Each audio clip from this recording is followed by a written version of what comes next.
मैं एक top family के नंबर 1 जीनियस के रूप में रीइंकार्नेट हुआ, लेकिन सबके सामने मेरी फियांसे ने मुझे रिजेक्ट कर दिया। उसने मेरे मुंह पर कहा कि सूयू, तुम जैसे लड़के से शादी करने से अच्छा मैं किसी कुत्ते से शादी कर लूं। इस ऑकवर्ड सिचुएशन में मुझे समझ नहीं आ रहा था कि मेरा पिछला जन्म वाला सेल्फ कितना अंधा था। उसने इस अनग्रेटफुल लड़की को पसंद ही क्यों किया? अगर टैलेंट की बात करें तो मैं उससे कहीं ज्यादा आगे था, और फैमिली बैकग्राउंड में तो लिन फैमिली कुछ भी नहीं थी। अगर मैं उसे पसंद नहीं करता तो लिन फैमिली कब की खत्म हो चुकी होती। वो चिल्ला रही थी कि मैं यहाँ कूल बनने की कोशिश ना करूं और उसके सामने दोबारा कभी ना आऊं। उसने कहा कि वो इस एंगेजमेंट को नहीं मानती और मेरा ये चिपकू बिहेवियर उसे डिस्गस्टिंग लगता है। मैंने बोर होकर उससे कहा कि तुम बहुत लाउड हो, थोड़ा शांत रहो। एंगेजमेंट तोड़नी है तो तोड़ दो, इसमें इतना चिल्लाने की क्या जरूरत है? मेरी बात सुनकर वो शॉक रह गई। वहां खड़े भीड़ में लोग आपस में बात करने लगे कि क्या सूयू ने सच में ब्रेकअप एक्सेप्ट कर लिया है? ये क्या हो रहा है? प्लॉट ट्विस्ट कैसे आ गया? एक लड़का तो तुरंत अपने डैड को कॉल करने भाग गया ताकि वो अपनी फैमिली को इस न्यूज के बारे में अलर्ट कर सके। उसने मुझसे कहा कि सिर्फ बातों पर उसे विश्वास नहीं है, क्या मैं स्वेर कर सकता हूं? मैंने भी तुरंत स्वेर कर लिया कि मैं सूयू अब से लिन पांगशी के लिए कोई फीलिंग्स नहीं रखूंगा और कल खुद आकर इस एंगेजमेंट को ऑफिशियल कैंसिल करूंगा। अगर मैंने अपना प्रॉमिस तोड़ा तो मेरा पूरा वजूद मिट जाएगा। उसने कहा कि ठीक है, वो इस बार मेरा विश्वास कर रही है। मैंने अपने आप से सोचा, ये ओवर कॉन्फिडेंट लड़की कितनी बेवकूफ है। स्वेर करने का मतलब ये नहीं कि मैं तुझे, तेरी लिन फैमिली और उस मेन कैरेक्टर को जिंदा छोड़ दूंगा। ओरिजिनल बुक की स्टोरी के हिसाब से मेरा और मेरी सू फैमिली का फेट था कि हमें इस डेस्टिन्ड हीरो के पैरों तले कुचला जाना था, पर अब मुझे अपनी लाइफ आसान और लंबी बनानी थी। इसलिए लिन फैमिली और उस डेस्टिन्ड हीरो दोनों का मरना तय था। तभी मेरे दिमाग में एक आवाज आई, सिस्टम बाइंड कंप्लीट हो गया है। मैंने तुरंत पूछा कि इसके क्या फंक्शंस हैं। सिस्टम ने बताया कि उसका एम मुझे अल्टीमेट डेस्टिन्ड विलन बनाना है और मेरा करंट मेन क्वेस्ट है डेस्टिन्ड हीरो चू फंग को एलिमिनेट करना। ये सब करने पर मुझे मैसिव रिवॉर्ड्स मिलेंगे। मैंने सोचा, अगर मैं पूरी लिन फैमिली को डिस्ट्रॉय कर दूं तो हीरो का लक काफी हद तक स्टील हो जाएगा। आखिर मेरी एक्स की लिन फैमिली मेरी सू फैमिली के रिसोर्सेज यूज करके ही तो इस चू फंग को ट्रेन कर रही थी। लिन पांगशी ने एटीट्यूड दिखाते हुए कहा कि अब बातें क्लियर हो गई हैं तो वो जा रही है और कल घर पर मेरा वेट करेगी। उसने मुझे ताना मारा कि मैं प्रॉमिस ना तोड़ूं वरना मारा जाऊंगा। जैसे ही वो मुड़ने लगी मैंने उसे रोका। मैंने कहा कि जब तुम्हें मुझसे और मेरी फैमिली से कोई रिलेशन नहीं रखना तो तुम्हारे हाथ में जो B rank extraordinary alloy weapon है और जो रिंग तुमने पहनी है वो दोनों मुझे वापस कर दो, क्योंकि अब तुम इनके लायक नहीं हो। वो गुस्से से बोली कि सूयू, तुम्हारा क्या मतलब है? क्या तुम गिफ्ट की हुई चीजें वापस मांगते हो? मैंने कॉन्फिडेंटली रिप्लाई किया कि जब तुमने ही कहा कि तुम्हें मुझसे कोई वास्ता नहीं रखना तो मेरी सू फैमिली की चीजें मैं वापस क्यों ना लूं? और वैसे भी मैं तुमसे रिक्वेस्ट नहीं कर रहा हूं। मैंने उसे टॉन्ट किया कि क्या वो सिर्फ फ्री के बेनिफिट्स लेना चाहती है? क्या उसे लगता है कि सू फैमिली को कोई भी बुली कर सकता है? तभी वहां एक नया कैरेक्टर हीरो की एंट्री मारता है और कहता है कि क्या सू फैमिली का यंग मास्टर सिर्फ लड़कियों को बुली करना जानता है। लोगों ने तुरंत उसे पहचान लिया, ये सीनियर ईयर क्लासरूम का चू फेंग था। मैंने उससे पूछा कि उसका लिन पैंगसी के साथ क्या रिलेशन है। उसने कहा कि वो दोनों अच्छे दोस्त हैं। मैंने सीधे शब्दों में उसकी बोलती बंद कर दी और कहा कि जब ये हमारा पर्सनल मैटर है तो तुम जैसा आउटसाइडर बीच में बोलने वाला कौन होता है। मैंने सबके सामने क्लियर किया कि मैंने जो चीजें दी थी वो कभी एज अ परमानेंट गिफ्ट नहीं दी थी। चू फेंग ने मेरा मजाक उड़ाने की कोशिश की कि सू फैमिली का यंग मास्टर कितना चीप है जो अपने दिए हुए गिफ्ट्स वापस ले रहा है। मैंने उसे इग्नोर किया और लिन पैंगसी से दोबारा स्टर्न आवाज में मांगा। आखिर में उसने गुस्से में वो चीजें वापस फेंक दी और बोली कि ठीक है, ले लो। मैंने उससे कहा कि अपने डैड को रेडी रखना, कल मैं खुद आकर ये एंगेजमेंट तोड़ूंगा। चू फेंग उसे वहां से ले गया और उसे दिलासा दिया कि वो उसके लिए इससे भी अच्छा वेपन ढूंढेगा। जैसे ही वो गए, सिस्टम की आवाज आई कि मैंने स्टोरी लाइन सक्सेसफुली चेंज कर दी है, जिसके लिए मुझे एक न्यूबी गिफ्ट पैक मिलता है। मैंने उसे ओपन किया और मुझे एक रेल्म अपग्रेड कार्ड, एक गोल्डन बॉडी 9 स्टेज टेक्निक और 100 किलो 9th रैंक एसेंस मिला। ये मेरे लिए एक बहुत बड़ा सरप्राइज था। मैंने सोचा, सिर्फ एक छोटा सा प्लॉट चेंज करने पर इतने मैसिव रिवॉर्ड्स मिले हैं, तो अगर मैं आगे चलकर चू फेंग के बड़े अपॉर्चुनिटी स्टील कर लूं तो क्या मुझे मार्शल सेंट लेवल के रिवॉर्ड्स मिलेंगे? ये सोचकर ही मैं पूरा हाइप हो गया। दूसरी तरफ लिन फैमिली के घर में सीन बिल्कुल अलग था। लिन पैंगसी के डैड उसे डांट रहे थे कि उसने बिना पूछे सूयू से एंगेजमेंट तोड़ने का स्टेप क्यों लिया, और वो वहां बस रोने का ड्रामा कर रही थी। उसने अपने डैड से कहा कि आप सूयू से इतना डरते क्यों हैं? वो तो बस अपनी फैमिली की वेल्थ पर उड़ने वाला एक रिच किड है। उसने अपने डैड को याद दिलाया कि वो जल्द ही 8th रैंक पार करने वाले हैं, इसलिए अब उन्हें सू फैमिली के आगे झुकने की जरूरत नहीं है। वो अपने डैड को मैनिपुलेट कर रही थी कि उन्हें अपनी लिन फैमिली की पुरानी ग्लोरी वापस लानी चाहिए। उसके डैड उसकी इन बातों में आ गए। उन्होंने डिसाइड किया कि जब आज मैं उनके घर आऊंगा तो वो मुझे अच्छे से लेसन सिखाएंगे और एंगेजमेंट तोड़ने के साथ साथ मुझसे माफी भी मंगवाएंगे, क्योंकि उन्हें लगता था कि उनकी बेटी मुझसे कहीं ज्यादा बेटर है। तभी मैंने उनके घर के हॉल में एंट्री ली और एक कोल्ड स्माइल के साथ पूछा, लिन फैमिली के हेड, मुझे समझ नहीं आया कि आप किस तरह की माफी चाहते हैं और क्या आपने मेरी सू फैमिली की सारी चीजें रेडी रखी हैं? उन्होंने अपना फेक एटीट्यूड बनाए रखा और कहा कि सूयू, मैं तुम्हारा ब्रेकअप एक्सेप्ट करता हूं, लेकिन कल तुमने मेरी बेटी की जो इंसल्ट की है उसके लिए तुम्हें उससे माफी मांगनी होगी, वरना मैं खुद सू फैमिली के पास जाकर पूछूंगा कि उन्होंने तुम्हें क्या मैनर सिखाए हैं। उनकी बातें सुनकर मुझे हंसी आ गई। मैंने सीधा उनकी औकात दिखाते हुए कहा कि तुम सिर्फ एक 7th रैंक के पीक मार्शल आर्टिस्ट हो, तुम्हारे अंदर इतनी हिम्मत कहां से आई मेरी फैमिली को क्वेश्चन करने की। ये सुनकर वो चिल्ला उठे कि मैं इंसोलेंट हूं और क्या मेरे बड़ों ने मुझे एक ग्रैंड मास्टर की रिस्पेक्ट करना नहीं सिखाया। मैंने उनसे काउंटर किया कि ग्रैंड मास्टर की रिस्पेक्ट तो करनी चाहिए, लेकिन तुम किस स्टेटस से मुझ पर प्रेशर डालने की कोशिश कर रहे हो, तुम्हारी 7th रैंक की कल्टीवेशन से या इस फर्स्ट ईयर फैमिली हेड होने के घमंड से। तभी वहां चू फेंग टपक पड़ा और बोला कि सुयू, तुम ग्रैंड मास्टर से ऐसी लैंग्वेज में बात नहीं कर सकते, भूलो मत कि वो पैंशी के डैड हैं। मैंने उसे कंप्लीटली इग्नोर किया। पैंशी चिल्लाकर बोली कि उसकी फैमिली ने एंगेजमेंट तोड़ना एक्सेप्ट कर लिया है, इसलिए अब हमारा कोई रिलेशन नहीं बचा और मैं यहां से जा सकता हूं। मैंने काम आवाज में कहा कि अगर ऐसी बात है तो मेरी सू फैमिली की तरफ से दिए गए सारे एंगेजमेंट गिफ्ट्स मुझे वापस चाहिए। मैंने लिस्ट गिना दी, 20 kilo 8th rank essence, 2 A rank weapons, 3 B rank weapons और कई प्रॉपर्टीज के शेयर्स। ये सब सुनते ही उनके होश उड़ गए, क्योंकि इन सबको वापस लौटाने का मतलब था कि लिन फैमिली की पूरी वेल्थ 70% तक गिर जाएगी। मैंने उनसे पूछा कि क्या उन्होंने मेरा सामान रेडी नहीं रखा। पैंशी चिल्लाने लगी कि मैं कितना बेशरम हूं। उसका कहना था कि जब ब्रेकअप मैंने खुद इनिशिएट किया है तो गिफ्ट्स वापस मांगने का मुझे कोई राइट नहीं है। चू फेंग भी बीच में अपनी हीरोगिरी दिखाते हुए बोला कि अगर मैं सच में एक मर्द हूं तो मुझे समझना चाहिए कि ब्रेकअप के बाद दावरी वापस नहीं मांगी जाती। लिन फैमिली के हेड ने भी कह दिया कि गिफ्ट्स वापस नहीं मिलेंगे और अगर मैं अभी वहां से निकल जाऊं तो वो मेरी डिसरिस्पेक्ट को माफ कर देंगे। ये सुनकर मैं जोर से हंसने लगा। वो गुस्से में आग बबूला हो गया और उसने मुझ पर अटैक करने की कोशिश की,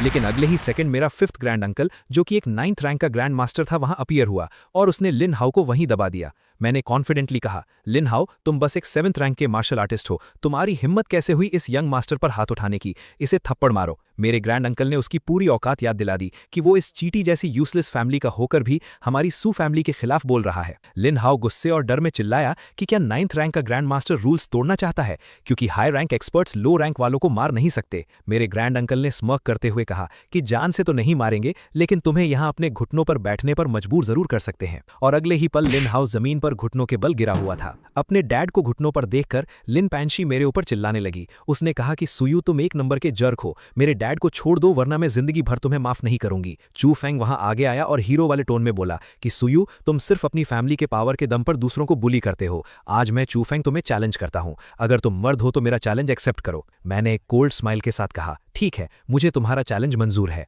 हम दोनों के बीच फाइट शुरू हुई और एक ही झटके में मैंने उसकी पूरी स्पीड और पावर को काउंटर कर दिया। वो होश खो बैठा और चिल्लाया कि ये इम्पॉसिबल है, तुम 6th रैंक के मार्शल आर्टिस्ट कैसे बन गए, कल तक तो तुम सिर्फ अर्ली 5th रैंक थे। मैंने उसे मॉक करते हुए कहा कि छोटे बेवकूफ, इस दुनिया में ऐसी बहुत सी बातें हैं जो तुम्हारी समझ से बाहर हैं। मैंने ऑब्जर्व किया कि उसकी पावर ठीक ठाक थी और उसके अटैक्स में 5th रैंक जैसी स्ट्रांग मेंटल एनर्जी छुपी हुई थी। वो जमीन पर गिरते हुए चिल्लाया कि उसे ये डिफीट मंजूर नहीं है। तुरंत मेरे माइंड में सिस्टम का प्रॉम्प्ट आया। प्रोटैगनिस्ट की मेंटल स्टेट काफी डिस्टर्ब हुई है। सक्सेसफुली प्रोटैगनिस्ट को हिट करने के लिए आपको 1000 विलन पॉइंट्स मिलते हैं। मैंने मन ही मन सोचा, सिर्फ एक छोटा सा अटैक और सीधा 1000 पॉइंट्स। ये चूफेंग तो मेरे लिए एक सोने का अंडा देने वाली मुर्गी बन गया है। चूफेंग गुस्से में पागल हो गया, कहने लगा कि मैंने जरूर कोई घटिया ट्रिक यूज की है और वो दोबारा अटैक करने दौड़ा, लेकिन मैंने उसके अटैक को किसी बच्चे के खिलौने की तरह रोक लिया। मैंने उससे कहा कि मैंने गलती से तेरी थोड़ी तारीफ क्या कर दी, तू तो आसमान में उड़ने लगा, तेरी ताकत सिर्फ एक बच्चे के लेवल की है, इसका मतलब ये नहीं कि तू हम अडल्ट से टकरा सकता है। उसे जमीन पर चटाने के बाद मैं वापस लिन हाउ की तरफ मुड़ा और पूछा कि क्या अब मुझे मेरी सू फैमिली के गिफ्ट्स वापस मिलेंगे। पैंक्सी गुस्से से पागल हो रही थी, चिल्ला रही थी कि लिन फैमिली इतना बड़ा डेट क्यों बेयर करे और मुझे गालियां दे रही थी। मैंने उसकी आवाज बंद करवाई और उसके पास जाकर ध्यान से समझाया, लिन पैंक्सी, तुम गलत फहमी में हो। पहली बात, मैं यहां तुमसे कोई बार्गेन नहीं कर रहा हूं, और दूसरी बात, अब तुम्हारी औकात नहीं है कि तुम मेरे सामने इस तरह चिल्ला सको। हालत हाथ से निकलते देखकर लिन हाउ चिल्लाया, स्टॉप, मैं सू फैमिली के सारे गिफ्ट्स लौटाने के लिए तैयार हूं। उसने मुझे उतनी ही वैल्यू के सारे रिसोर्सेज दे दिए। मैंने उन्हें एक्सेप्ट करते हुए कहा, बिल्कुल ठीक, हमारी सू फैमिली की चीजें ऐसे फ्री में नहीं मिलती। तभी सिस्टम की तरफ से एक और रिवॉर्ड साउंड आई। हीरोइन की फैमिली की प्रेस्टीज को सक्सेसफुली डिस्ट्रॉय करने और उनका लक कट करने के लिए आपको S rank Tian UN sword और 3000 विलन पॉइंट्स रिवॉर्ड किए जाते हैं। मैटर सॉल्व होने के बाद मैं मुस्कुराकर उनसे विदा ली। जाते जाते मैंने उन्हें वो 9th रैंक एसेंस दिखाया और टॉन्ट मारते हुए कहा कि वैसे कितने दुख की बात है, मैं ये प्रेशियस एसेंस लिन फैमिली के हेड को गिफ्ट करना चाहता था, लेकिन अब तुम इसके लायक नहीं रहे। मैंने सबके सामने ओपनली अनाउंस कर दिया कि आज से सू फैमिली और लिन फैमिली के बीच कोई कनेक्शन नहीं होगा। सारे बिजनेस टाइज कट।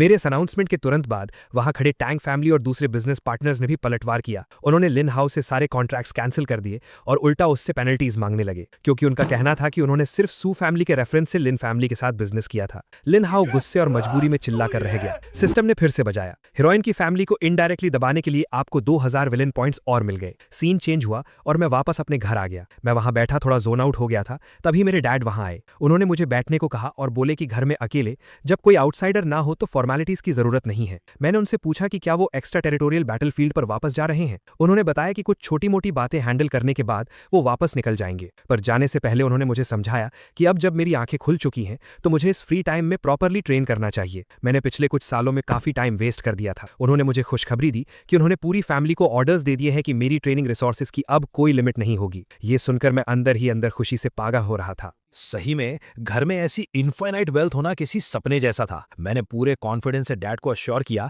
कि इस बार मैं क्योटो मार्शल आर्ट्स यूनिवर्सिटी के ग्रेजुएशन एग्जाम में टॉप पोजीशन लेकर आऊंगा। डैड ने एक प्राउड स्माइल दी और कहा कि अब वो टेंशन फ्री है और मुझे लिन फैमिली के बारे में सोचने की कोई जरूरत नहीं है। उन्होंने पहले ही अपने लोगों को उनका सफाया करने का ऑर्डर दे दिया है। जब मैं अकेला था मैंने अपना स्टैट्स पैनल ओपन किया। मुझे पता था कि ये सारे विलन पॉइंट्स सिस्टम की शॉप में काम आएंगे। जब मैंने शॉप चेक की तो वहां ऐसे लेजेंडरी आइटम्स थे जिन्हें देखकर किसी भी हाई लेवल मार्शल सेंट की आंखें खुली की खुली रह जाएं। पर मैं बिल्कुल रिलैक्स था, क्योंकि मुझे पता था कि आगे चलकर चू फंग के पास आने वाली सारी हिडन अपॉर्चुनिटीज को मैं चुरा लेने वाला हूं, तो पॉइंट्स की तो कमी आने ही वाली नहीं थी। मैंने प्लान बनाया कि इन पर थोड़ा और प्रेशर डाला जाए। मैंने अपने एक सबऑर्डिनेट को कॉल किया और ऑर्डर दिया कि मीडिया में ब्रेकअप की खबर स्प्रेड कर दो, लेकिन ट्विस्ट ये डालना कि लिन पैंगशी और चू फंग का चक्कर चल रहा था और लिन फैमिली ओपनली इस चू फंग पर अपना पैसा उड़ा रही थी। उसने तुरंत ऑर्डर एक्सेप्ट किया और जल्द ही हर जगह न्यूज हेडलाइंस बन गई। शॉकिंग!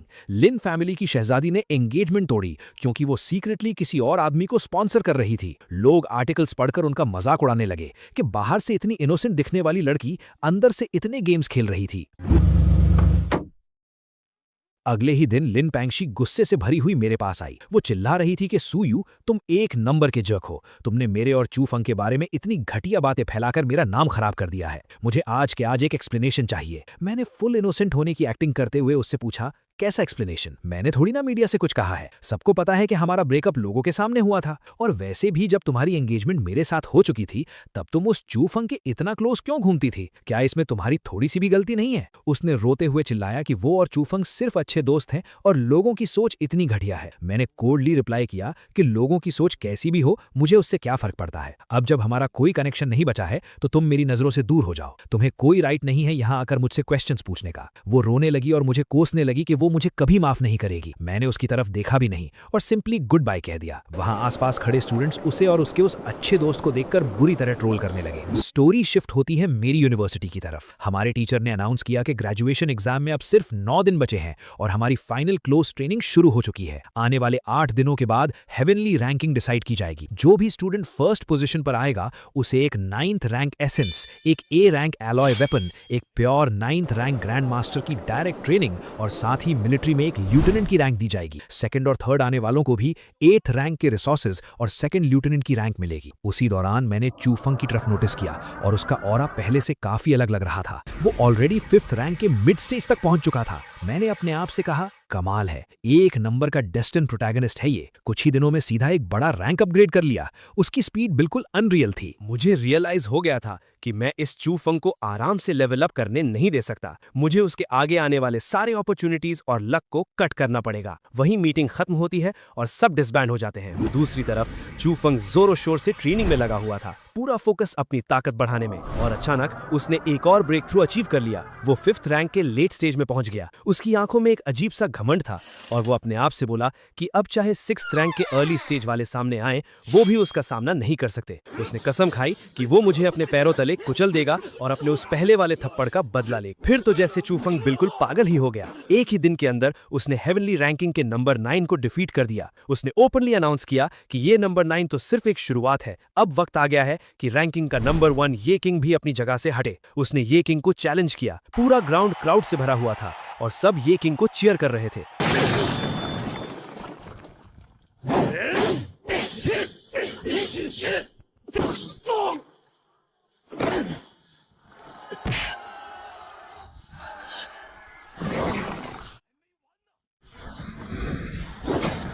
पर आखिर में चूफंग ने अपना पावर दिखाया और ये किंग को भी नॉकआउट कर दिया।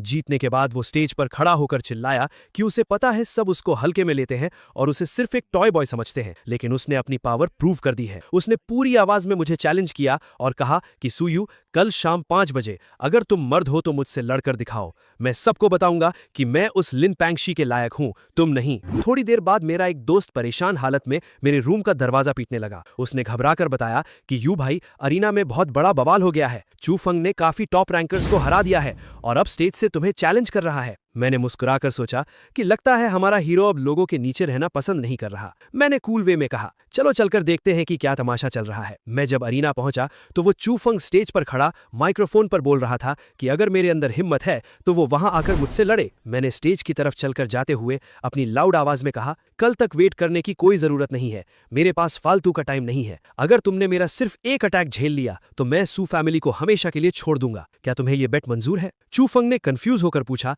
कि मैं रिटर्न में क्या बेट चाहता हूं। उसने क्लियरली कह दिया कि अगर मैं उससे पैंगशी को छोड़ने के लिए कहूंगा तो वो ये नहीं करेगा। मैंने हंसकर उसकी धज्जियां उड़ा दी और कहा, मेरी ऐसी थर्ड क्लास औरत में कोई इंटरेस्ट नहीं है। मैं इस बेट में तुमसे कुछ नहीं मांग रहा क्योंकि तुम्हारी खुद की कोई वैल्यू नहीं है। ये बेट तो बस इसलिए है ताकि मैं तुम्हारा ये अनोइंग बोलना बंद करवा सकूं। चूफंग गुस्से में आकर बोला कि फालतू बातों का कोई फायदा नहीं, अभी इसी वक्त लड़ते हैं। दोनों स्टेज पर आमने सामने खड़े थे। उसने अपनी स्वॉर्ड निकाली और चिल्लाया कि सुयू, ये स्ट्राइक मेरे उस पुराने थप्पड़ का बदला है। उसने अपना ultimate star sword art use किया और हवा में जंप लगाकर मेरे सर के ऊपर से अटैक करने लगा। मैंने बिल्कुल बोर्ड टोन में कहा, मेरे अंदर एक प्रॉब्लम है कि मुझे पसंद नहीं कि कोई मेरे सर के ऊपर उड़ने की कोशिश करे। वो एटीट्यूड में चिल्ला रहा था कि मैं इस अटैक को डिफेंड नहीं कर पाऊंगा और मुझे सरेंडर कर देना चाहिए। मैंने सिर्फ एक वर्ड कहा, नॉइजी, और एक छोटी सी मूवमेंट के साथ मैंने उसके इस सबसे स्ट्रॉन्ग अटैक को मिट्टी में मिला दिया। चूफैंग शॉक से पागल हो गया कि ये कैसे पॉसिबल है। मैंने उसे याद दिलाया, मैंने कहा था ना कि मुझे पसंद नहीं कोई मेरे सर पे चढ़े।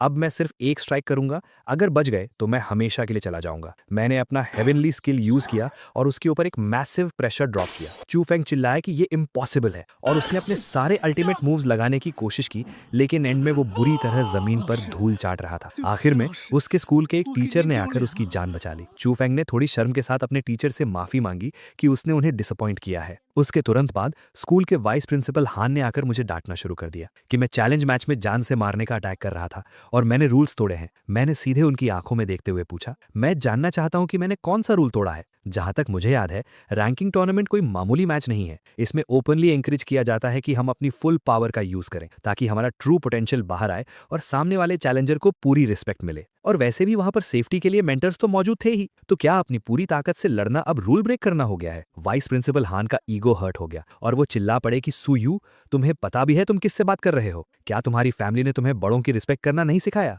मैंने स्मर्क करते हुए शांति से जवाब दिया, हमारी सू फैमिली के रूल्स बहुत स्ट्रिक्ट है और हम हमेशा उन सीनियर्स की रिस्पेक्ट करते हैं जो उसके लायक होते हैं, लेकिन उन लोगों के लिए जो एक टीचर के टाइटल को डिजर्व नहीं करते, मैं उन्हें एल्डर मानना जरूरी नहीं समझता। ये सुनते ही हान गुस्से से आग बबूला हो गए और बोले कि वो देखते हैं कि मुझे इतनी हिम्मत कहां से मिली है। उनकी पावर बढ़ती देख मैंने उन्हें डायरेक्टली वार्निंग दे दी। मैंने कहा कि अगर आपने अपनी 8 रैंक की स्ट्रेंथ यूज करके मुझ पर अटैक किया तो अपनी मौत के लिए तैयार रहना। मेरी सू फैमिली किसी पर बिना वजह जुल्म नहीं करती, लेकिन हम किसी से डरते भी नहीं। अगर मेरी कोई मिस्टेक होती तो आप मुझे मार सकते थे और हमारी फैमिली एक लफ्ज नहीं कहती, लेकिन अगर आपने बिना किसी प्रूफ के मुझ पर अटैक किया तो सॉरी टू से, पर हमारी सू फैमिली के सारे मार्शल सेंट्स 9th रैंक और 8th रैंक के वॉरियर्स आपको मिट्टी में मिला देंगे। वाइस प्रिंसिपल हान जोर से हंसने लगा और बोला कि एक छोटा सा बच्चा पूरी सू फैमिली को रिप्रेजेंट नहीं कर सकता। मैंने भीड़ में खड़े अपने भाइयों की तरफ देखा और पूछा, मेरे भाइयों, अगर इस वाइस प्रिंसिपल ने मुझे बिना किसी रूल तोड़े मार दिया तो तुम लोग क्या करोगे? मेरे इस सवाल पर सभी ने एक साथ शेर की तरह दहाड़ कर कहा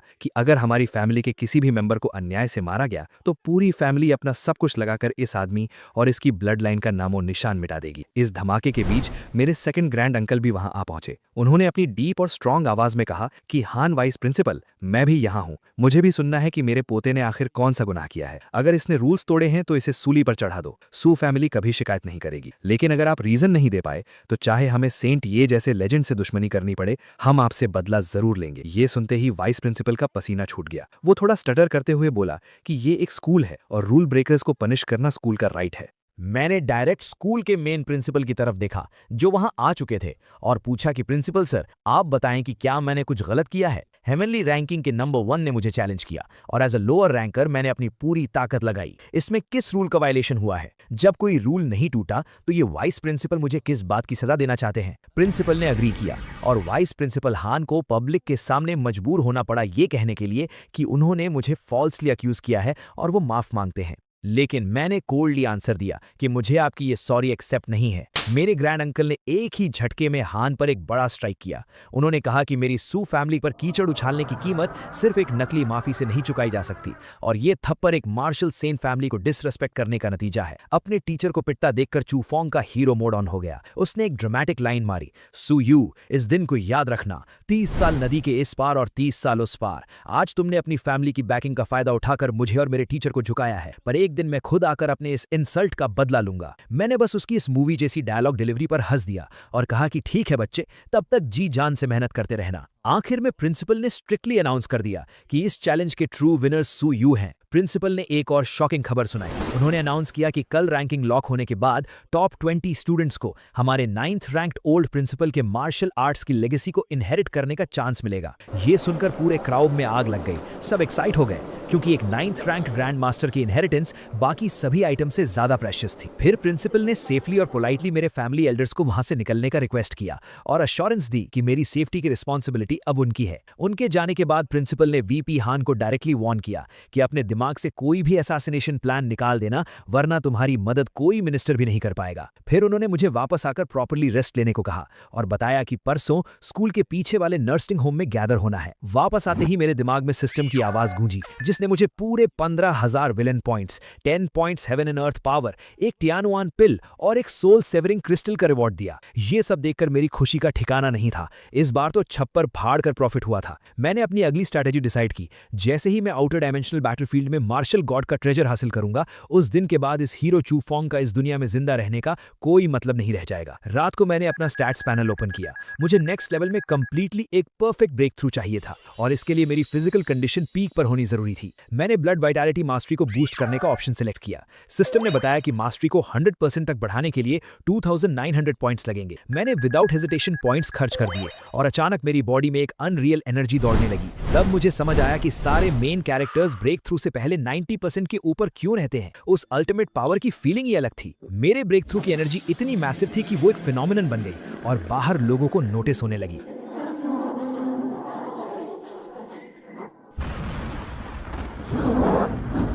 लोग आसपास पॉइंट आउट करके बोलने लगे कि सूयू के विला के ऊपर से निकल रही ये एनर्जी तो हेवनली सोल ग्रैंड मास्टर बनने की है। ये बात सुनकर मेरे ग्रैंड अंकल्स भी तुरंत वहां आ गए और उनकी आंखें हैरत से फटी की फटी रह गईं। उन्हें लगता था कि मैं एक लड़की के पीछे बर्बाद हो रहा हूं, पर उन्हें यह नहीं पता था कि मैं सीक्रेटली ग्रैंड मास्टर लेवल पर पहुंच गया था। आसमान में बिजलियां कड़कने लगी, पर वो डिस्ट्रक्शन वाली बिजलियां नहीं थी। उनके अंदर एक रिच लाइफ फोर्स छुपी हुई थी, जैसे डिस्ट्रक्शन के अंदर नया जन्म। मैंने उस लाइफ फोर्स को कैच किया और अपनी बॉडी के अंदर इमोर्टल सब्सटेंस बनाना शुरू कर दिया। कुछ देर की इंटेंसली हार्ड ट्रेनिंग के बाद मैंने आखिरकार अपने आप को 7th रैंक की ग्रैंड मास्टर रैंक में सक्सेसफुली अपग्रेड कर लिया। मेरी बॉडी ऐसे ग्लो कर रही थी जैसे अंदर एक आग जल रही हो। मैं खुद से सोचने लगा कि एक टिपिकल 7th रैंक वॉरियर के कंपैरिजन में अब मेरा कॉम्बैट पावर कितना डेडली होगा। मुझे इतना कॉन्फिडेंस था कि मैं अकेले ही आउटर स्पेस बैटलफील्ड पर किसी को भी मार सकता था। मेरे ग्रैंड अंकल ने मुस्कुराकर मेरी पूरी बॉडी का फाउंडेशन और सॉलिड ऑरा देखते हुए मेरी जमकर तारीफ। मैंने प्योरली हम्बल होकर थैंक यू कहा। उन्होंने बड़े फख्र से कहा कि जिस स्पीड से मेरा टैलेंट ग्रो हो रहा है,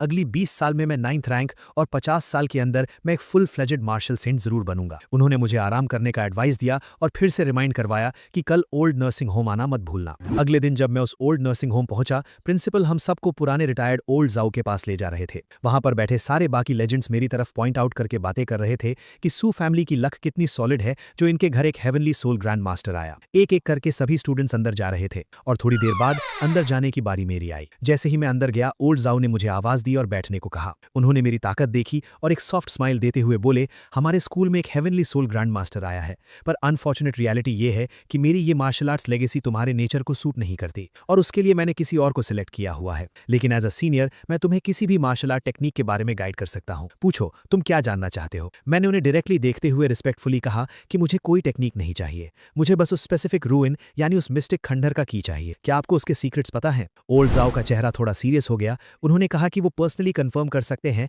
कि अंदर के सीक्रेट का मार्शल गॉड से दूर दूर तक कोई रिलेशन नहीं। मुझे उनकी इस कंफर्मेशन से समझ आ गया था कि मेरा टारगेट कंफर्म है। फिर ओल्ड जाओ ने एक रिक्वेस्ट रखी। उन्होंने कहा कि 19th सिटी में उनके एक बहुत पुराने दोस्त का बेटा रहता है। अगर मैं आने वाले 100 सालों तक उसकी प्रोटेक्शन की रिस्पॉन्सिबिलिटी लेता हूं तो वो की वो मुझे दे देंगे। मैंने विदाउट एनी डाउट ये डील फाइनल कर दी। मैंने कहा 100 साल की प्रोटेक्शन तो एक बहुत छोटी चीज है। अगर उसके अंदर अच्छा टैलेंट हुआ तो मेरी सू फैमिली उसको टॉप टियर रिसोर्सेज देकर एज अ लेजेंड ट्रेन करेगी। ये सुनकर ओल्ड जाओ बहुत सेटिस्फाई हुए और उन्होंने मुझे वो की सौंप दी। उन्होंने अपनी पसंद की एक और रेयर मिस्टीरियस आइटम मुझे पकड़ा दी, ये कहते हुए कि अब उनका अंत पास है तो इन सब का उन्हें कोई काम नहीं है, बस उनके उस दोस्त के बेटे का थोड़ा ध्यान रखना। मेरे मन में ख्याल आया कि वाह, ये चूफंग का एक और बड़ा अपॉर्चुनिटी मैंने चुरा लिया। फिर उन्होंने हंसकर मुझे बाहर भेज दिया ताकि वो बाकी के स्टूडेंट्स को अपनी रियल लेगेसी दे सके। बाहर आते ही सिस्टम का प्रॉम्प्ट आ गया, अपने दुश्मन प्रोटैगनिस्ट की अल्टीमेट अपॉर्चुनिटी चुराने के लिए बधाई हो, आपको एक स्टार शैटरिंग रैंक वेपन दिया जाता है। स्कूल ने फाइनल नोटिस रिलीज किया कि अब हमें ठीक 7 दिन बाद असेंबल होना है। हम सबकी final testing extra territorial battlefield पर होगी और हमारा प्राइमरी गोल वहां जिंदा बचकर वापस आना था। कैमरा शिफ्ट होता है दूसरी तरफ, जहां चू फेंग ने अपने आइसोलेशन की ट्रेनिंग कंप्लीट कर ली थी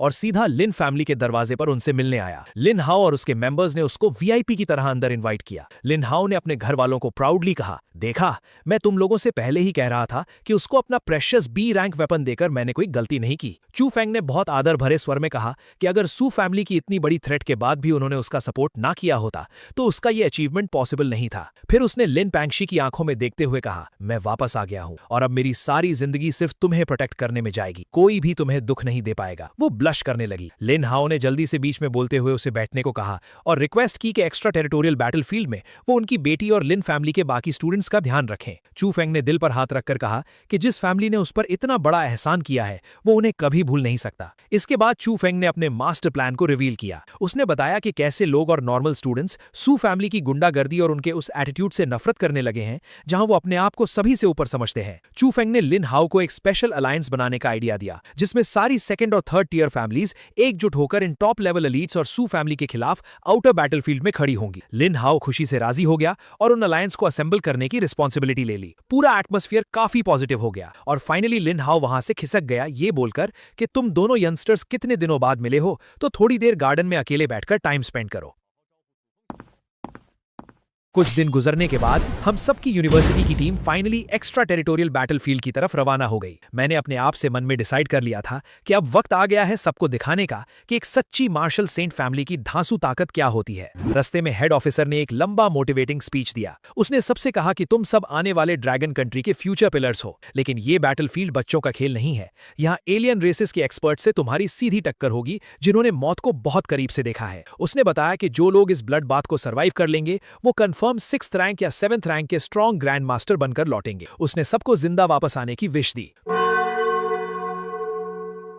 कुछ वक्त के ट्रैवल के बाद हम सब आखिर उस मिस्टीरियस जगह the 10,000 year loan city land हुए। वहां पर 9th सिटी के जनरल किन तुओ ने हमारा लाउडली स्वागत किया। उन्होंने बताया कि हमारी बेसिक अकोमोडेशन का इंतजाम कर लिया गया है और सब लोग आराम करने के बाद ठीक 5 बजे प्लाजा के मेन एरिया में इकट्ठे होंगे। वहां जाते हुए बीच रास्ते में हीरो चू फेंग मेरे पास आया और सीधे मुंह बोलने लगा, सुयू, अब हम आउटर स्पेस बैटलफील्ड में आ चुके हैं। यहां पर मैं तुम्हें समझाऊंगा कि आम लोगों की यूनियन में कितनी पावर होती है। तुम जैसा घमंडी रिच किड सिर्फ मनी पर फोकस करता है, पर तुम्हें जनरल पब्लिक और वॉरियर्स की सपोर्ट कभी नहीं मिलेगी। मेरा सबॉर्डिनेट चू फेंग को घूर कर मुझे धीरे से बोला कि बॉस, आखिर लोगों को ये क्यों लगता है कि इन्होंने हमें बॉयकॉट किया है, बल्कि असली रियलिटी तो कुछ और ही है। मैंने स्माइल करते हुए एक ठंडी आवाज में जवाब दिया, शायद इन गधों को अपने ऊपर कुछ ज्यादा ही कॉन्फिडेंस आ गया है। थोड़ी देर में ही चू फेंग ने दूसरी यूनिवर्सिटीज और नॉर्मल फैमिलीज के स्टूडेंट्स से नेटवर्क करना शुरू कर दिया। उसकी नजर मिलिट्री एकेडमी के एक स्टूडेंट फैंग हाओ पर पड़ी। उसने उसके पास जाकर खुद को इंट्रोड्यूस किया कि अगले 4 साल तक हमें मिलकर एक दूसरे की सपोर्ट करनी है।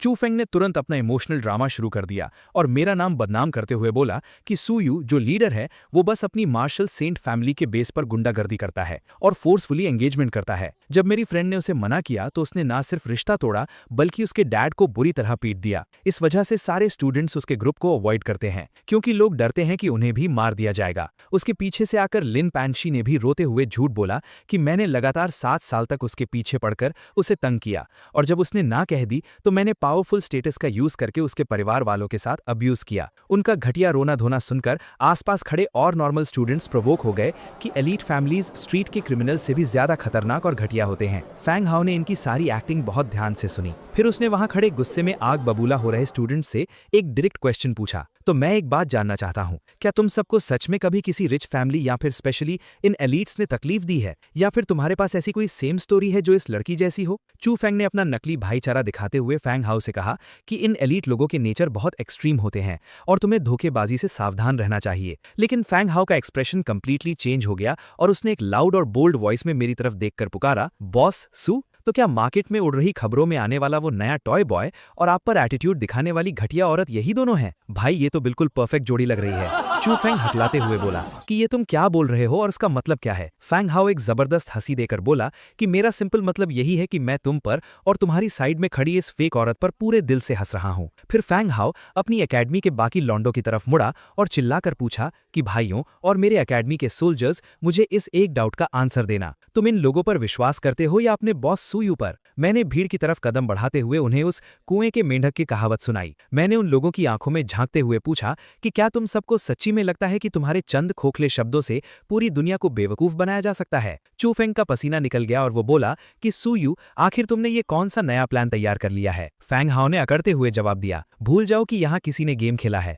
तुम्हारी और उस लिन फैमिली की रियलिटी की इन्वेस्टिगेशन हम सालों पहले निकाल चुके हैं। अगर हम यहाँ इस आउटर बैटलफील्ड के रूल्स में फंसे ना होते ना, तो हमारे एकेडमी के पूरे 3000 स्टूडेंट्स सिर्फ तुम दोनों से अकेले में चैट करने के लिए सीधा तुम्हारे घर में घुस गए होते। मैंने भीड़ में लाउड वॉइस में कहा, मेरे भाइयों, इन्हें लाउडली बताओ, क्या तुम्हें लगता है कि सूयू किसी के घर में फोर्सफुली घुसकर उसे बुली करता है? पूरे 3000 सोल्जर्स ने एक साथ चिल्लाकर कहा, बिल्कुल नहीं। मैंने उन जनरल स्टूडेंट्स की तरफ उंगली की और पूछा, तो अब बताओ चूफंग, ये लोग तुम्हारी सिंगल झूठी स्टोरी पर यकीन करेंगे या मेरे इन 2762 हार्ड वर्किंग ब्रदर्स पर? मैंने वापस उन भाइयों से पूछा, क्या तुम्हें मेरी फैमिली के उस हाईएस्ट मार्शल सेंट रैंक से डर लगता है? उन्होंने कहा, कभी नहीं। फिर मैंने डीपली लास्ट सवाल किया, इन बेवकूफ लोगों को बताओ कि जिस शांति भरी जमीन पर ये लोग रोज रहते हैं, जिन शहर में अपने घर वालों के साथ मजे लेते हैं, उन्हें बॉर्डर पर कौन अपने खून से प्रोटेक्ट करता है? सबने एक साथ बोला, हमारे प्राउड मार्शल सेंट्स। मैंने आगे पॉइंट आउट किया कि इस अकेडमी में खड़े इनमें से किसी का भी बाप अमीर नहीं है, ये किसी एलीट फैमिली से बिलोंग नहीं करते। इन सब की स्टोरी बॉटम से शुरू हुई थी।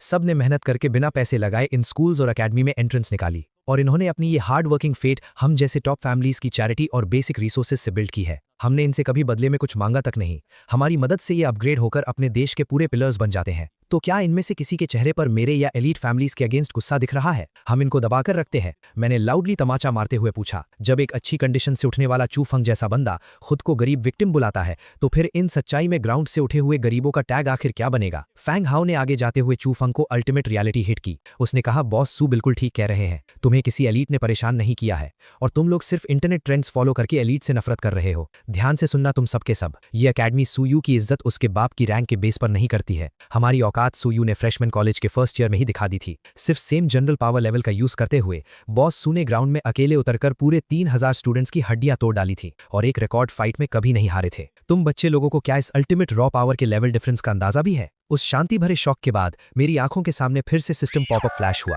नोटिस, मेन कैरेक्टर चूफंग की ओवरऑल इज्जत पूरी तरह मिट्टी में मिल गई है। बधाई हो, तुम्हें नए 3000 विलन पॉइंट्स मिलते हैं। इसके साथ एक जुयान पिल का पैकेज भी दिया गया, जिसके एक ट्राई से मेरी current 7th rank grand master power एक छोटे रैंक लेवल अप कर लेगी। मैंने एक चालू हंसी हंसते हुए खुद को बोला कि मैंने इस आलसी भेड़ चूफंग का फिर से खूब फायदा उठा लिया है। सच में ऐसी छोटी मोटी शीप को जिंदा रखने में अलग ही स्वाद और फायदा है। जब तक इसका पूरा मास फैट लेवल नहीं बढ़ जाता, उसको जिंदा रखने में ही रियल फायदा है। इस हाई वोल्टेज ड्रामा के तुरंत बाद हमारे ऑफिसर जनरल ने ग्राउंड पर आके ऑफिशियल मैसेज पास करना स्टार्ट किया। उन्होंने अपनी स्पीच की शुरुआत में कहा कि ये कैंप एक ऐसी लोकेशन पर स्थित है जो ह्यूमन रेस बाउंड्री के बीच के सेंटर सेक्शन में पड़ता है, इसलिए तुम्हें करंट सेफ्टी अटैक के बारे में डरना नहीं चाहिए। उन्होंने याद दिलाया कि तुम्हारा एक सिंपल मिशन अगले 4 साल जिंदा रहकर ग्रेजुएशन पूरा करना है और दूसरा इंपॉर्टेंट गोल यहाँ पॉइंट्स जमा करना है। 4 साल बाद जिनके पास गिवन नंबर ऑफ पॉइंट्स होंगे उन्हें सक्सेसफुल ग्रेजुएट किया जाएगा। ये सब points direct alien battles win करने, इंपॉर्टेंट रेयर मटेरियल उन्हें जमा करने और जंगल के डेडली बीस्ट्स को मारकर उनके कोर्स लाने से मल्टीप्लाई होंगे। कोई नया रिसोर्स जोन मार्क करने से पॉइंट्स ऑटोमेटिकली प्लस हो जाएंगे, लेकिन उन्होंने स्पेशली ये बात पॉइंट आउट करी कि किसी भी रेयर मटेरियल को जबरदस्ती आर्मी को देना रिक्वायर्ड नहीं होगा। ये प्योरली बस मार्क्स बढ़ाने का ऑप्शन होता है। फ्री एक्टिविटीज शुरू करने से पहले उन्होंने 2 रूल्स रिलीज किए। अगले दिन हम सभी आउटर लिमिट वाले अनटच्ड जंगल एरिया में एग्जैक्ट 10 दिन के रियल बैटल ट्रायल के लिए उतरेंगे। टास्क बहुत स्ट्रेट था, ज्यादा से ज्यादा डेडली क्रीचर्स हंट करके उनकी एनर्जी कोर्स हासिल करना, जिससे हमारी रियल टाइम आवर और रैंक्स अपडेट होंगी। लास्ट अनाउंसमेंट में यह बताया गया कि इन पूरे टास्क में लिस्ट में आने वाले टॉप 10 कैंडिडेट्स को डायरेक्ट आगे फर्स्ट सिटी ट्रांसपोर्ट किया जाएगा, जहां इन सारे ब्लू प्लैनेट यूनिवर्सिटीज की सबसे बड़ी क्लैश बैटल टूर्नामेंट अनाउंस की जाएगी, जिसमें मैसिव आइटम्स एंड रिवॉर्ड्स दिए जाएंगे। इस अनाउंसमेंट के साथ ही उन्होंने आईडी कार्ड्स बांटना चालू करा और उन्होंने फाइनली हम सबको इस फील्ड को रैंडमली एक्सप्लोर करने की परमिशन दे दी। मेरे पापा सू लॉन्ग की तरफ से कम्युनिकेशन आया। थोड़ी देर में मुझे बुलाया गया उनके पास। पापा ने कहा, इस बार तुम्हें बुलाया है क्योंकि कुछ बातें बतानी है। कल की 20 असेसमेंट में जाने की जरूरत नहीं, बेस में आराम से कल्टीवेशन करो। असली काम यह है कि इस बार के 5 रीजन्स एक्सचेंज कंपटीशन में मुझे चाहिए कि तुम नियॉन और हेफाई रीजन वाले रिप्रेजेंटेटिव स्टूडेंट्स को टेस्ट करो। उनमें कुछ अलग सा नोटिस करना है। हमें खबर मिली है कि इन दोनों रीजन्स पर शक है कि वो एलियन रेस के साथ मिले हुए हैं। मैंने कहा, यह काम मुझ पर छोड़ दो, चूंकि आपने इतनी हिम्मत दिखाई है तो मैं इसे पूरी तरह संभाल लूंगा। पापा ने कहा, अगर इस मामले में एक मार्शल सेंट इन्वॉल्व्ड है तो मुझे शांति मिल गई। फिर उन्होंने कहा, बेटा, असेसमेंट खत्म होने के बाद मैं फ्रंट लाइन जाकर तुम्हारे ग्रैंडफादर से मिलना चाहता हूं। वो भी तुमसे मिलने को बहुत बेचैन है, पर अफसोस फ्रंट लाइन पर एक एलियन रेस का मार्शल सेंट उन पर इतनी नजर रखता है कि वो वहां से निकल ही नहीं पाते। फिर पापा ने जनरल क्विन से कहा, ठीक है, अब इतना ही। जनरल क्विन, तुम्हें परेशान करने के लिए माफी। जनरल क्विन ने कहा, फैमिली हेड, आप ऐसी बात क्यों कह रहे हैं? मेरी जान तो आपने ही बचाई थी उस साल, और आपने तो मेरे लिए 9th ग्रेड ब्रेक थ्रू के रिसोर्सेज भी तैयार किए थे। मैं तो सिर्फ यंग मास्टर को बुलाने आया हूं, कोई बड़ी बात नहीं। पापा ने ठीक किया, रिसोर्सेज तो तुमने अपनी मिलिट्री मेरिट से एक्सचेंज किए थे, मैंने तैयार नहीं किए थे। ये बात साफ रहनी चाहिए। मैंने जनरल क्विन को बधाई दी। कंग्रेचुलेशंस जनरल क्विन, आप जल्द ही 9th ग्रेड ग्रैंड मास्टर बनने वाले हैं। लगता है आपका लेफ्टिनेंट जनरल तक प्रमोट होना भी बस वक्त की बात है। जनरल क्विन ने हंसते हुए कहा, सू यंग मास्टर मजाक कर रहे हैं, ये तो सिर्फ लक है। फिर उन्होंने कहा, चलो मिलिट्री बेस में कुछ खाते हैं। इतने सालों से नहीं आए तो शायद बीस्ट मीट का स्वाद ही भूल गए होंगे। असेसमेंट खत्म होने पर चू फैंग ने एक डरावना सा स्कोर बनाया। 7280 पॉइंट्स के साथ 20 7वें ग्रेड के बीस्ट को मारकर पहला नंबर लिया। ये चिंग दूसरे नंबर पर, फैंग टिंग तीसरे नंबर पर, और इस तरह एक्सचेंज कंपटीशन की सीट्स ऑफिशियली लॉक हो गई। इंस्ट्रक्टर ने कहा, मैं पहले सिटी लॉर्ड के रेसिडेंस में रिपोर्ट देने जाता हूं, तुम सब यहां आपस में मिल लो। फिर वहां कंपटीशन के दौरान एक छोटा सा ड्रामा शुरू हो गया। एक आदमी लिन पैंक्सी को छेड़ते हुए बोला, सुंदर हो पर सिर्फ 5th ग्रेड होकर भी कंपटीशन में आ गई। लगता है तुम्हारे ज़ेनजियांग की मार्शल डाउ बहुत कमजोर हो गई है। आज रात किसी जगह बैठकर थोड़ा ड्रिंक नहीं करते? वो लड़की गुस्से में बोली, कितना घिनौना आदमी है। उसके पास खड़े चू फैंग ने कहा, अभी हाथ मत उठाओ, इन्हें थोड़ी देर और जीने दो, अरीना में मैं इन्हें इसकी कीमत चुकवा दूंगा। फिर अचानक एक लड़की अरीना में आई। वो आदमी फिर बोला, सुंदर हो, मैं तुम्हें अलग से बात करने के लिए इनवाइट करना चाहता हूँ, थोड़ी मार्शल डाउ की डिस्कशन कर लेते हैं, कैसा रहेगा? Get lost. उसने जवाब दिया, औरत, ये ऑर्डर है, रिक्वेस्ट नहीं। तभी मैं वहां पर गया और उसे जमीन पर दे मारा। हम जैसे लोगों से बात कर पाना तुम्हारी जिंदगी का सबसे बड़ा सौभाग्य है। अगर ठीक से बोलना नहीं आता तो चुप ही रहो। वो गुस्से में फट पड़ा, कमीने, मुझे हाथ लगाने की हिम्मत कैसे की? मैं जरूर तुम्हें इसकी भारी कीमत चुकवाऊंगी, छोड़ो मुझे। किसी ने उसे रोका। फिर वो बोली, आज अगर कोई जवाब नहीं मिला तो ये मामला यहीं खत्म नहीं होगा। मैंने कहा, धमकी दे रही हो मुझे? वो फिर बोली, कमीने, ले मेरा एक पंच। तभी झगड़ा शुरू हो गया।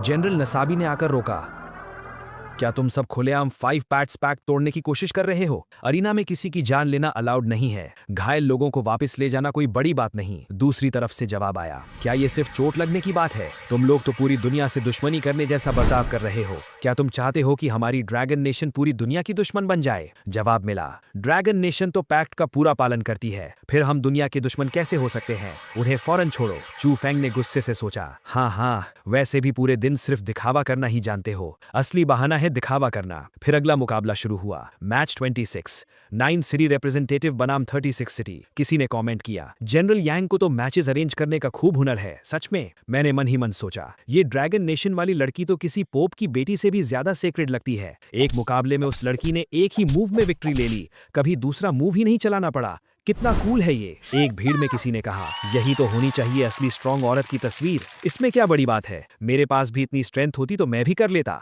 चू फेंग ने दिलासा दिलाया। हमारी पांशी तो जरूर पूरी दुनिया को हैरान कर देगी, तब देखना कैसे कैसे जीनियसेस को साइड में हट जाना पड़ेगा। मैंने कहा, फर्स्ट प्लेस और 10th प्लेस की रिलेशनशिप तो शहद जैसी मीठी लग रही है। ये कहते हुए मैं चू फेंग और लिम पांशी की तरफ इशारा कर रहा था। मेरे एक पार्टनर ने उस लेवल 5 लड़की की तारीफ की जिसने लेवल 6 के 20 जीनियसेस को हराकर 10th रैंक हासिल की थी। मैंने उसको बताया कि उसके पास जरूर फीमेल सेंट जैसी टैलेंट होगी। पार्टनर ने कहा, मैं तो छोटी सोच रखता था, इतना हेवन डिफाइंग टैलेंट है तो इस बार की असेसमेंट सुरक्षित है, अनराइवल्ड है बस। फिर चू फेंग कहने लगे, सू यू इतना सार्केज़म मत दिखाओ, जब अरीना में आओगे तो मैं तुम्हें पांशी के सामने घुटनों पर झुकवाकर माफी मंगवाऊंगा। मैंने कोल्डली उसके मुंह पर हंसकर बोल दिया कि मैं एक्चुअली देखना चाहता हूं कि अरीना में आखिर उसकी खुद की मौत कैसे होती है। अगले मैच में हमारी 9 सिटी का मुकाबला 36 सिटी की टीम के साथ मीले मोड में होना था। मैंने अरीना में आकर उन घमंडी दुश्मनों को बता दिया कि अब उनका मरने का वक्त आ गया है। वो बदले में मुझे जान से मारने की धमकियां देने लगे। जैसे ही फाइट शुरू हुई,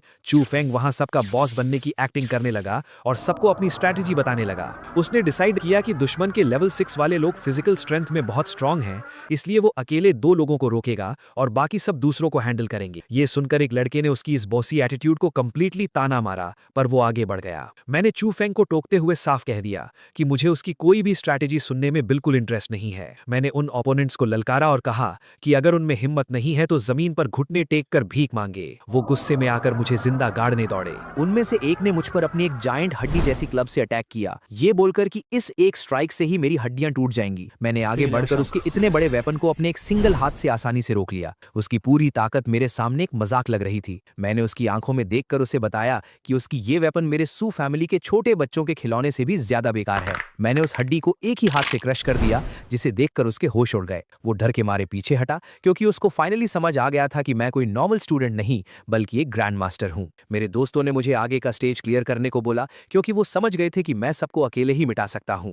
मैंने उन्हें पीछे हटकर तमाशा देखने को बोला और अकेले ही उन सब का सामना करने आगे बढ़ा। उस बाल्ड आदमी ने गुस्से में डार्क पावर से मुझ पर अटैक किया, पर मेरे पास आते ही वो एक इनविजिबल पावर फील्ड से टकराकर जमीन पर धंस गया। मैंने उन्हें उनकी वीक औकात याद दिलाई, जिसे सुनकर वो सब एक साथ मुझे हमेशा के लिए सुलाने के लिए आगे बढ़े। उन्होंने 36 सिटी के प्राइड के नाम पर अपना आखिरी डार्क अटैक लॉन्च किया। मैंने 9 रीजन्स की पावर को अपनी स्वॉर्ड में जगाया और हेवनली स्लॉटर्स के लिए यूज किया। मेरा एक ही पावरफुल स्लैश उन सब की मौत का पैगाम बनकर निकला। वो अपनी आंखों पर यकीन ही नहीं कर पा रहे थे कि मैं लेवल 7 से कितना ऊपर का मॉन्स्टर हूं। मैंने उन्हें बताया कि 36 सिटी की फिजिकल स्ट्रेंथ में इतनी भी पावर नहीं है कि मैं थोड़ा सा भी सीरियस हो सकूं, इसलिए मैं उन सबको आखिरी बार कचरे की तरह साफ कर रहा था। चू फेंग अरीना के बाहर से चिल्ला रहा था कि मैं रूल्स तोड़कर देश को बदनाम कर रहा हूं। मैंने उस व्हाइट नाइट को पूरी तरह इग्नोर किया। उन बचे हुए दुश्मनों ने गुस्से में आकर अपनी एलियन बीस्ट्स वाली म्यूटेटेड पावर निकाल ली, जिससे साफ हो गया कि उन्होंने एलियन रेसेस से अलायंस कर लिया था। ये उनकी अपनी ताकत नहीं बल्कि इंसानियत के खिलाफ एक बिट्रेयल था। ये देखते ही मेरा गुस्सा बढ़ गया और मैंने हेवनली स्लॉटर की नेक्स्ट वेव से उन सबको एक ही झटके में हमेशा के लिए जमीन में गाड़ दिया।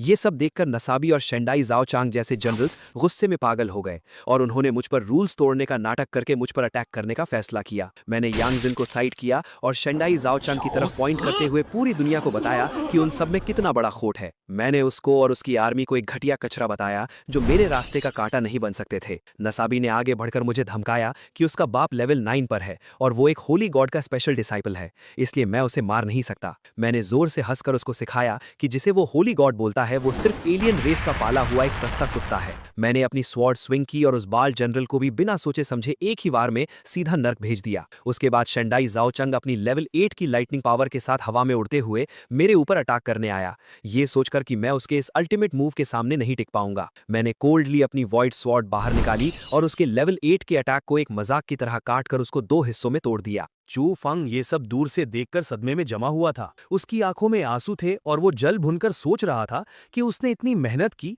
फिर भी वो मुझसे आगे क्यों नहीं निकल पाया, जबकि मैंने उसकी तरह कोई हार्ड ट्रेनिंग भी नहीं की थी। वो अभी भी डिल्यूजन में था कि वो आगे चलकर मार्शल गॉड बनेगा और मुझसे स्ट्रांग हो जाएगा। मेरे बाकी दोस्तों ने आकर मुझे घेर लिया और मेरी प्रेज की। मैंने नीहोंग और 36 सिटी के बचे हुए लूजर्स को ताना मारा कि उनका एलियन मास्टर का प्लान फेल हो चुका है। मैंने जानबूझकर चू फेंग को नीचा दिखाया और उससे वहां का बचा हुआ कचरा कचरा साफ करने का ऑर्डर दिया। मैं बाहर निकल गया ये बोलकर कि मैं स्पाइस को ढूंढने जा रहा हूं, पर मेरा असली इरादा चू फंग का अगला फॉर्च्यून चुराना था। चू फंग पीछे खड़ा रो रहा था कि ये सारी ग्लोरी और प्रेज उसकी होनी चाहिए थी, पर मैंने उसका चांस छीन लिया। उसकी ऐसी शक्ल देखकर मुझे बहुत सुकून मिल रहा था। चू फंग अपनी वाइस प्रिंसिपल टीचर हान के साथ जल्दबाजी में एक डार्क फॉरेस्ट से होते हुए एक सीक्रेट रूइन की तरफ भागा, ये सोचकर कि वहां से उसको जरूर कोई गॉड टियर कल्टीवेशन मेथड मिलेगा और वो मुझे अपने पैरों तले दबा देगा। पर उस बेवकूफ को पता नहीं था कि मुझे उसका ये राज पहले से पता था। मैंने अपनी लेवल 9 कल्टीवेशन कार्ड यूज कर ली थी, जिससे मेरे पास लगभग 24 घंटे के लिए प्योर लेवल 9 ग्रैंड मास्टर की ऐसी पावर आ गई थी जिसे कोई हरा नहीं सकता था। मैं उस रूइन के आगे एक डार्क ऑरा के साथ रेड मास्क पहनकर खड़ा हो गया ताकि वो दोनों मुझे पहचान न सके।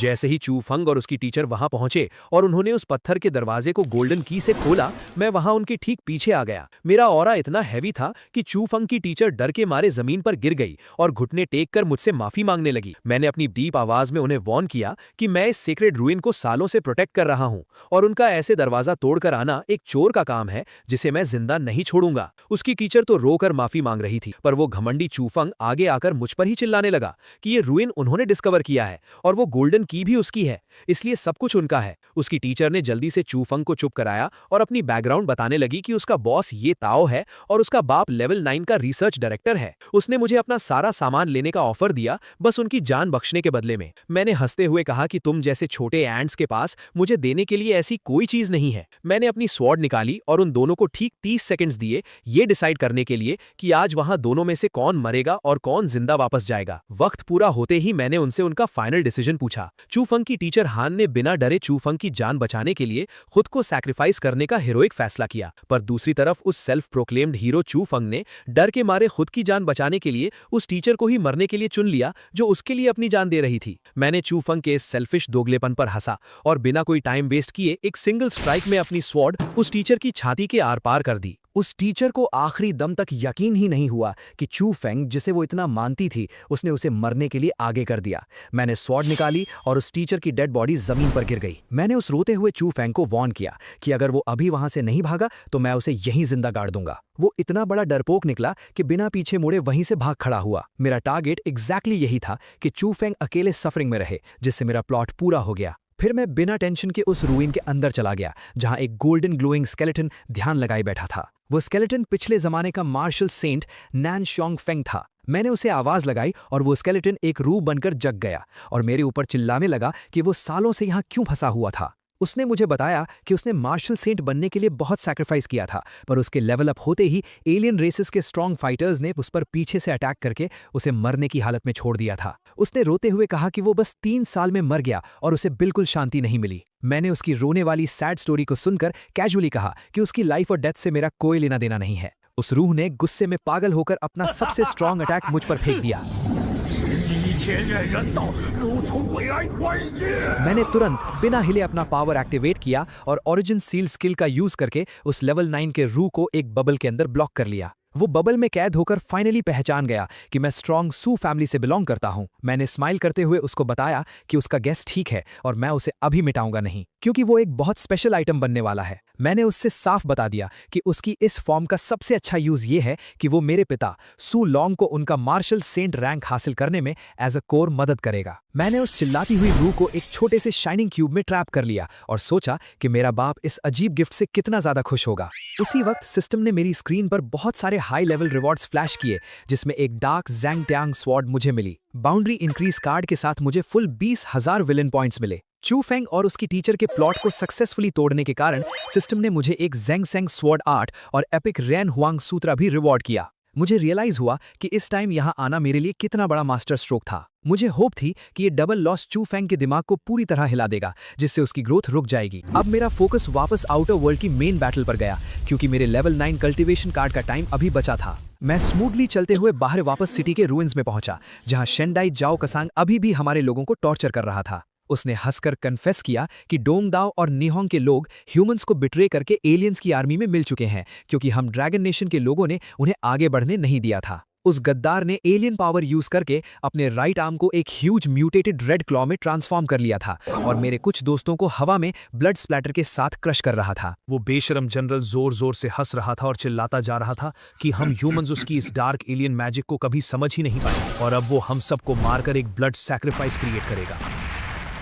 उसकी वो जायंट ऑरा हर तरफ डिस्ट्रक्शन फैला रही थी। मेरे बचे हुए क्लासमेट्स और टीचर्स घबराकर उसे डिफेंड करने की कोशिश कर रहे थे, पर उसकी स्पीड बहुत ज्यादा थी। मैं अपने ब्लैक क्लाउड्स और रेड लाइटनिंग ऑरा के साथ ठीक उसके ठीक सामने आकर खड़ा हो गया। मैंने एक कड़क आवाज में उससे कहा कि एक आउटर स्पेस के भिखारी को हमारी जमीन पर आकर इतना चीखने का कोई राइट नहीं है। उसकी आंखों में मेरे लिए लेवल 9 का फियर ठीक से दिख रहा था। मैंने बस कैजुअली अपनी स्वॉर्ड पर हाथ रखा और उस डार्क लाइटनिंग ब्लेड से एक सिंगल फास्ट स्विंग उसकी तरफ छोड़ी। उस एक स्ट्राइक ने उसकी उस पूरी जायंट म्यूटेटेड आर्म को एक झटके में उसके शरीर से अलग कर दिया। उसकी सारी अकड़ टूट गई और वो रोते हुए मेरे पैरों में गिरकर गिड़गिड़ाने लगा। उसने मुझे लिटरली अपनी सारी प्रॉपर्टी और ट्रेजर्स देने का वादा किया अगर मैं उसे जिंदा छोड़ दूं। वो बोलने लगा कि वो जिंदगी भर मेरा लॉयल कुत्ता बनकर रहेगा। मैंने उसकी इस डेस्परेट एक्टिंग को कोल्डली देखा और कहा कि ठीक है। उसकी इस रिक्वेस्ट में सिंसियर इमोशंस दिख रहे थे, पर मैंने बिना किसी मर्सी के अपना ब्लैक वेव अटैक उस पर अनलीश कर दिया और उसको वही मिट्टी में मिला दिया। बाकी सारे बचे हुए लोग आगे आकर मेरे सामने झुक गए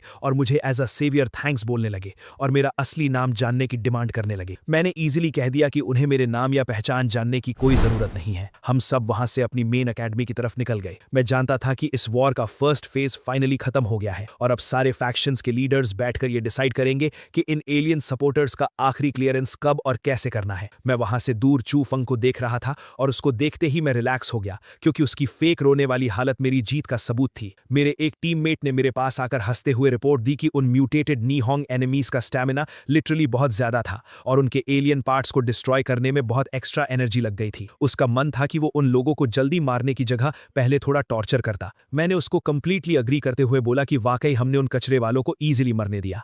मैंने मुस्कुराते हुए उससे समझाया कि रिलैक्स करो, टेंशन लेने की कोई जरूरत नहीं है। मैंने उससे डायरेक्टली बोल दिया कि जल्द ही मैं उसे पूरी तरह से एंटरटेन होने का एक सॉलिड मौका दूंगा। तभी लिन पैंगशी मेरे पास आई। उसने बड़ी चालाकी और कॉन्फिडेंस के साथ मुझसे कहा कि सुयू, उस एलियन एनिमी का बचा हुआ सारा काम मैं खुद हैंडल कर लेती हूँ। उसका कहना था कि मैं तो पहले ही काफी फेम और ग्लोरी कमा चुका हूँ, तो ये छोटी सी विक्ट्री मैं उसके नाम पर कर दूं। और इसके बदले में उसने बड़ी बेशर्मी से मुझे एक ऑफर दिया। उसने कहा कि अगर मैं ऐसा करूंगा तो वो मेरे पहले किए गए सारे मिस्टेक्स को माफ कर देगी और हम दोनों फिर से पहले जैसे अच्छे टर्म्स पर वापस आ जाएंगे। मैंने एक गहरी सांस ली और उसकी इस बेवकूफ़ी भरी बातों पर मुझे हंसी आ गई। मैंने उसे घूर कर पूछा कि क्या उसे इंसानों की भाषा समझ नहीं आती, या फिर वो बस यहाँ आकर थोड़ी सी अटेंशन और प्रेजेंस फील करना चाहती है। मेरे इतना कहते ही मैं आगे बढ़ा और बिना कोई सोचे समझे मैंने एक जोरदार थप्पड़ उसके चेहरे पर जड़ दिया। थप्पड़ इतना जोर का था कि वो सीधा जमीन पर जा गिरी। ये सब देखकर चू फंग गुस्से से आग बबूला हो गया। उसने चिल्लाते हुए कहा, सुयू, तुम्हारी इतनी हिम्मत कैसे हुई? पीछे से किसी ने कहा, चू फंग कुछ मत करो, नहीं तो तुम सीरियसली रूल्स को क्रॉस कर दोगे। रूल्स? चू फंग ने कहा, इस वक्त और इस जगह पर यह सब कुछ बस मार्शल आर्ट्स के बीच का एक छोटा सा स्पार है, इससे ज्यादा कुछ नहीं। चू फंग ने अपनी मुट्ठी कसी और स्पीड से आगे बढ़ा, गरजते हुए कहा, सुयू, आज मैं और मेरे फादर तुम्हें इसकी सही कीमत चुकाना सिखाएंगे। तभी मैंने अपना पावरफुल अटैक लॉन्च किया। मेरे एक ही पंच ने उसे हवा में बुरी तरह से उड़ा दिया। वो चाहे कितना भी एरोगेंट और कॉन्फिडेंट क्यों ना हो, मेरे इस रॉ अटैक के सामने उसकी कोई औकात नहीं थी। वो जमीन पर बुरी तरह क्रैश हुआ और उसके मुंह से खून निकलने लगा। मैं उसके पास चलकर गया और ब्रूटली अपना पैर उसके चेहरे पर रखकर उसे जमीन में दबा दिया। चू फंग दर्द से चिल्लाते हुए अग्रेसिवली कहा, सुयू, तुम्हारी इतनी हिम्मत कैसे हुई मुझे इस तरह ह्यूमिलिएशन देने की? मुझे छोड़ दो। तभी लिन पैंगशी रोते हुए दौड़कर मेरे पास आई। वो लगातार प्लीज कहने लगी और मुझसे पूछने लगी कि मैं चू फंग की डिग्निटी को इस तरह अपने पैरों तले क्यों क्रश कर रहा हूं। उसने रोते हुए कहा कि क्या उसका मुझसे माफी मांगने काफी नहीं है। मैंने एक एक्सट्रीम कोल्ड लुक के साथ उसकी तरफ देखा और पूछा, तुम्हारी औकात ही क्या है और तुम्हारा लेवल क्या है कि तुम यहां आकर डायरेक्टली मुझसे सवाल कर सको? मैंने एक शार्प एनर्जी वेव से उसे झटके से पीछे फेंक दिया। वो जमीन पर गिरते हुए और जोर से रोना और चिल्लाना शुरू कर दिया।